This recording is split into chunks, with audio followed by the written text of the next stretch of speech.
SSS pension account para sa mga OFW. This time, pag-usapan natin yung pension account para sa mga kababayan natin na nasa ibang bansa na, doon na nakatira, or foreign nationals na doon. Paano nga ba mag-open ito? Pag-usapan natin. By the way, kung first time mo sa channel na to and gusto mo pa ng mga online tutorial videos katulad nito, please click the subscribe button. Kung sakaling meron tayong makukuhang pensyon sa SSS dahil nga nakakapaghulog tayo dati, at wala ka rito sa Pilipinas, dapat alam mo na yung SSS pension account. In partnership to with PNB, kung saan kailangan nang mag-open ng account. Ang mga requirements ay dapat meron kang valid na SSS number, pwedeng sa'yo or para dun sa namatay, halimbawa for death pension. Para naman sa identity mo, kailangan ng government-issued ID na may picture or di naman kaya yung Filipino or foreign passport mo. Lastly, kailangan ng endorsement of letter of introduction or LOI mula sa SSS International Operations Group.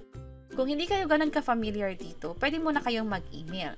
Para sa mga concern or pag-request niyan, pwedeng magpadala ng email sa ofw.relations@sss.gov.ph at mula dito, pwede nilang sabihin sa inyo kung paano nga ba makukuha or kung saang department or contact details kayo pwedeng mag-reach out.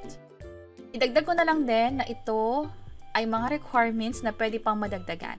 Ang PNB pwedeng magdagdag ng additional verification or requirements mula sa inyo. That's why, bago kayo pumunta dun sa mga branches ng PNB, mas maganda na mag-email muna sa kanila. And speaking of branches, ito nga palang pensioners abroad ay available lamang sa mga bansang ito.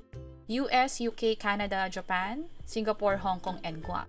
At sa mga bansang ito, may mga designated na PNB branches. Meron sa New York, sa LA, at sa iba pang parte ng Canada, United Kingdom, at maging dito sa Asia. At para nga makapag-apply na rin ng pension, online lang, dapat meron kayong SSS online account. Mula dito, pwede nang mag-login at ilagay lang dito yung user ID and password.